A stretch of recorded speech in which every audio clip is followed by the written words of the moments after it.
No matter how original you think they are, a lot of comic book characters, and characters in general, have been inspired by either real-life characters, another comic book character, or objects.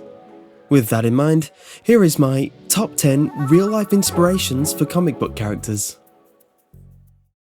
Number 10. The Joker. The debate of who created one of comic books' most iconic villains is still going on today. Bob Kane's and Bill Finger's accounts has them drawing up ideas based on a playing card Jerry Robinson brought in, but Jerry's account has him bringing in an entire drawing himself. Either way, what is a common link between the two accounts is the inspiration. Visually, the Joker is based on Conrad Veidt's performance as Gwynplaine in the movie The Man Who Laughs, and it's obvious when you see them side by side. Number 9. Magneto. When issue 1 of X-Men was published in September 1963, Stan Lee and Jack Kirby drew their inspiration from current affairs in terms of political parties and leaders for their fictional world for mutants fighting the discrimination of being different. The inspiration of the two most powerful mutants were based on civil rights leader of the day, Professor X, Charles Xavier, a caring teacher who fought the discrimination and tried to prove that mutants belonged and that they were peaceful and only wanted to help society. He was modelled on Martin Luther King Jr. Magneto, the man in question, was there to protect the interest of his kind and continue to prove that there was a reason they were different and that the humans were trying to make them extinct but looking for the perfect opportunity to do so. He was intimidation personified and advocating hate and strength. The portrayal of his character was based on Malcolm X, an American Muslim minister and human rights activist. Stan Lee wrote, "I did not think of Magneto as a bad guy. He was just trying to strike back at people who are so bigoted and racist." He continued to suggest that we were only protecting the rights of mutants and their unfair treatment, a lot like trade unions and their leaders today. Number 8. Iron Man. Stan Lee's inspiration for Iron Man, Tony Stark, may be known by many of you guys as Howard Hughes. The similarities are apparently strikingly similar, and not only in the looks department.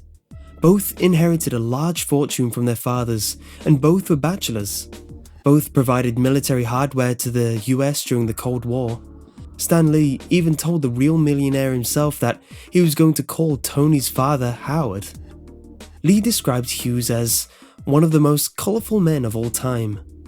Hughes passed away in 1976, so when Robert Downey Jr. agreed to play Tony Stark in 2008's Iron Man, he turned up to meet billionaire and entrepreneur Elon Musk, who co-founded PayPal. He even delivered supplies to the International Space Station. So they tweaked the script a little to make Tony Stark a little like Elon, and he even made a cameo appearance in the 2010 sequel to the first movie. Number 7. J. Jonah Jameson. Peter Parker's demanding boss at the Daily Bugle was named J. Jonah Jameson and was modelled after the one and only Stan Lee. He even admits that his character is bad-tempered, dumb, and thought he was better than he was. Steve Ditko was involved in the creation of this demanding leader.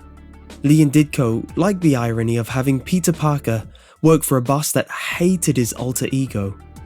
The wanting and needing of the most talked about heroes' photos helped in his attempts to unmask and reveal the infamous Spider-Man. The creators also had fun adding in the similarities of both Lee and Jameson, starting with Lee's wife Joanne, who is also the name of Jameson's wife. Jameson's secretary, Betty Bryant, was based on Lee's secretary, Flo Steinberg. Stan even voiced his enthusiasm to play the man himself when Spider-Man first graced itself on our screens. Number 6. Wonder Woman. In 1941, a feminist idea was formed in the name of Wonder Woman by William Moulton Marston. She was created to encourage freedom and courage amongst the female audience. She's here to combat the idea that women are inferior to men and to give women and young girls self-confidence and achievement in everything they choose to do. However, in Marston's mind, Women are not only equal to men, but are superior to them. He believed that Wonder Woman is the leader of all women, to help them change their attitudes and perceptions of themselves, and that one day they would rule the world. Maxwell Charles Gaines, the inventor of the comic boom, hired Marston in 1940. At the time, DC Comics were highly criticized for glorifying violence as World War II was heating up. Marston stated that the comics' worst offense was their blood-curdling masculinity. He suggested adding a female hero, thus giving him the responsibility of creating an all-American heroine. He created the world of the Amazonian women in February 1941, of whom has escaped the clutches of men in ancient Greece to form an all-feminine utopia where they become stronger and create mental power. Wonder Woman was inspired by two women who lived with him. His wife of 25 years, Elizabeth Holloway Marston, who was well educated with a bachelor, master, and law degree when most women wouldn't have the opportunity to have an education. She helped Marston with his research into blood pressure, which helped Marston develop the lie detector. Olivia Byrne was Marston's mistress, who was a psychology professor. He gave his wife the ultimatum to live together with Byrne, or he would leave her. Marston's wife agreed, and both women gave him 2 children. Byron wore metal braces on her wrist, much like Wonder Woman's own bracelets, instead of a wedding ring. Also, it was Mrs. Elizabeth Marston who was the one that insisted Wonder Woman be a woman, and even gave Wonder Woman her famous exclamations, "Great Hera" and "Suffering Sappho." Number 5. Clark Kent. Clark Kent is seemingly an introverted man working in an office block with the likes of the unknowing Lois Lane. He disguises his dashing looks with a pair of black specs, hiding his true identity from the world. But where did his dashing looks come from? Beginning his journey as a thought process between 2 friends, Jerry Siegel and illustrator Joe Shuster, they originally made him a supervillain. He appeared as the Man of Steel in January 1933's fanzine, Science Fiction, The Advanced Guard of Future Civilization. But of course, the duo changed their minds.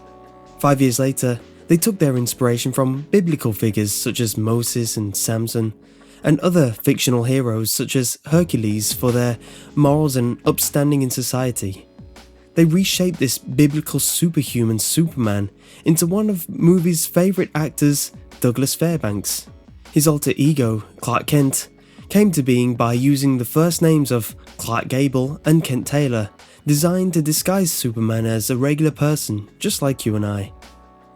The nimble Clark Kent was modelled on actor Harold Lloyd for his deceptively meek yet athletic appearance. Number 4. Lois Lane. On the subject of Clark Kent, Lois Lane has always been a love interest to our Clark Kent, except for the New 52. No superhero can be without his damsel in distress. Rumour has it that Jerry Siegel modelled Lois on the girl he was trying to capture the heart of during his time at Glenville High School in Cleveland. However, Siegel cleared that rumour pretty quickly, suggesting that his girlfriend Joanne was the muse for Joe Shuster to draw, suggesting she was a working girl whose priority was grabbing scoops. In fact, the inspiration behind Lois Lane was in fact actress Glenda Farrell. Her portrayal of the gutsy, glamorous headline reporter. Lois Lane, the name itself, is an adaptation of the actress Lola Lane. Siegel is reported to have said, "The name Lola Lane appealed to me, so I called my character Lois Lane." Number 3. Wolverine. Created as a throwaway character, Wolverine's one and only task was the take on the Hulk when he travelled to Quebec in The Incredible Hulk number 180 in 1974. It was a close call, but Wolverine was close to being called the Badger, but was quickly changed after writer Len Wein thought Badger had the same connotation as heckling. DC were looking for a Canadian hero-villain character to add to the family.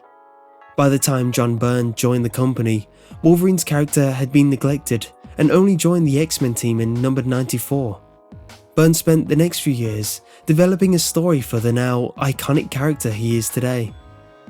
His signature pointy hair had already been established, and Byrne perfected Logan's look, of which was inspired by another minor character in the 1977 movie Slapshot. Actor Paul D'Amato's portrayal of Dr. Hook was enough to grab the attention of the creators, and his personality and thick sideburns were enough to establish Wolverine. Number 2. Batman. Almost a year later, after the development of the Joker, Bob Kane and Bill Finger draw inspirations from the one and only Douglas Fairbank. After his depiction of Zorro in the 1920s silent movie The Mask of Zorro, they both agreed he is the man of the moment. Falling for his charm, humour and athleticism, they later established a dual identity and the wealthy businessman that would become Batman. Other contributions were thrown into the mix, with the likes of Sleuth's Dr. Savage and the one and only Sherlock Holmes. After Kane's idea of wanting the Batman to have wings, similar to the Leonardo da Vinci sketch of the Orthonopter, Bill Finger changed it to a cape. Clearly, this man was ill-informed about capes. Finger also contributed the pointed face mask and also came up with the name Bruce Wayne, a combined effort of the Scottish hero Robert the Bruce, King Bruce I, and American Revolutionary hero General Mad Anthony Wayne. Number 1. Red Skull. As strange as this sounds, Captain America co-creator Joe Simon stated in his autobiography, My Life in Comics, that a cold dessert was his off-the-wall inspiration for the red-faced villain. Quote, "I was always thinking about heroes and villains, with all sorts of ideas swimming around in my head. I had a hot fudge sundae sitting in front of me, with the vanilla ice cream, and the hot fudge was running down the side. It was intriguing. The hot fudge looked like limbs, legs, feet and hands.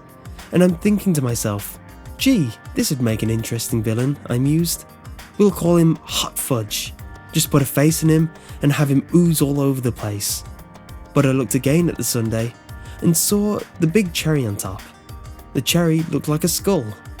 Wow, I said to myself, Red Skull, that sounds great." So there you have it, 10 real-life inspirations for comic book characters. And if you want to see another interesting top 10, click here for my top 10 hidden meanings behind common sayings.